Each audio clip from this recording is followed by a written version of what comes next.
Magandang araw po sa inyong lahat mga ka-date ko at sa magiging ka-date ko pa po. Meet niyo po si Miss Ann. Siya po ang aking ka-date ngayong araw dito sa Department of Foreign Affairs, Asiana, Manila. Ayan po, sobrang maaga. Kung napapansin po ninyo, alas 7 lamang po ng umaga at 7 a.m. Ayan po. Sa totoo lang, ang DFA online appointment po ni Miss Ann ay alas 2 pa po ng hapon, 2 p.m. Pero, nandito na po kami kasi ang layo pa po ng biyahe niya, then sobrang aga po niya dumating dito. Kahit na 2 p.m. pa ang DFA online appointment ni Miss Ann, ay 7 a.m. pinapasok na po siya ng security guard dito sa DFA Asiana, Manila. Yan po ang nakaganda dito kasi kahit hindi pa sakto sa oras ng appointment mo, ay papapasukin ka na po. Yes, tama po ang narinig ninyo. Basta, at that day, kahit hindi mo pa saktong oras, ay i-accommodate ka na po ng DFA Asiana. Yan po ang kagandahan talaga. Hindi mo kailangang pumunta sa tamang oras mo. Ayan, si Miss Ann, uulitin ko, 7 a.m. nakapasok na samantala 2 p.m. pa sana ang DFA online appointment niya po today. Yes. Ayan, habang hinihintay ko po siya na makatapos ng proseso sa loob, nagporma-porma muna ang inyong manang dito sa labas. Ayan. Kasi wala naman akong ibang kasama kundi ang aking camera. Ayan po, alas 8 ng umaga, hindi pa ganun ka-busy ang mga kukuha ng passport. Ayan po. Hindi po talaga kagaya dati na ang haba ng pila. Ngayong araw po, hindi. Ayan. Kung tutuusin, kakaunti lang po talaga ang tao. Kita nyo naman. 'Di ba?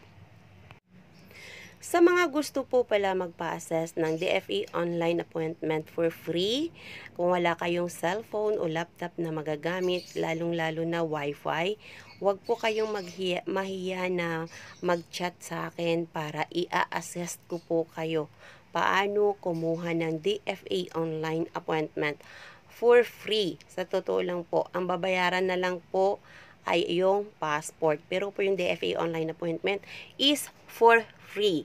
Huwag po kayong mahiya na i-chat po ako mga kadate ko at sa magiging kadate ko pa, willing po ako na i-assess kayo.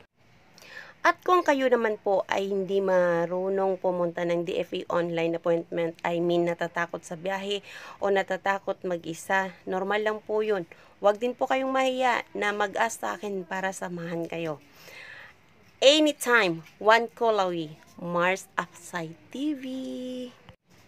Yes, sa hindi pa po pala nakapag-subscribe ng aking YouTube channel, please don't forget to subscribe Mars Upside TV. Yes, and please hit the bell button for notifications para updated po kayo sa mga video na aking i-upload.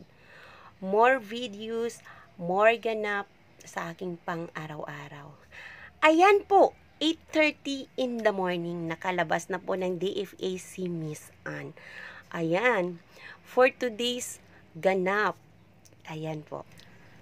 So proud and congratulations Miss Ann. Ayan po, sa February 8 na po ang release ng kanyang passport. Ayan.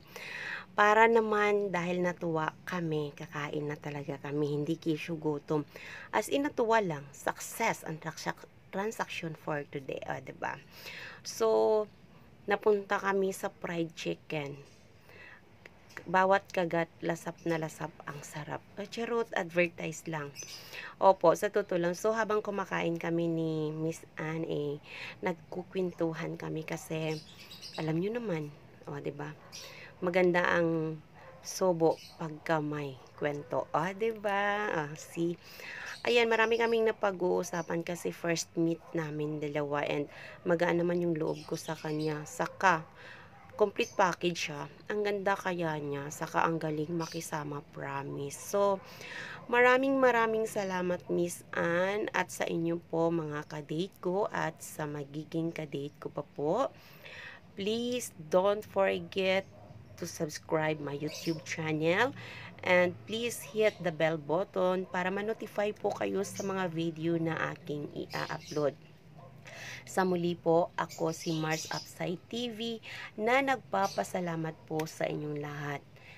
Mag-ingat po tayong lagi kung saan man tayo pumupunta araw-araw. Higit sa lahat, huwag po nating kalimutang manalangin sa Poong May Kapal dahil siya lamang po ang mag-guide sa atin. At sa muli, maraming salamat po.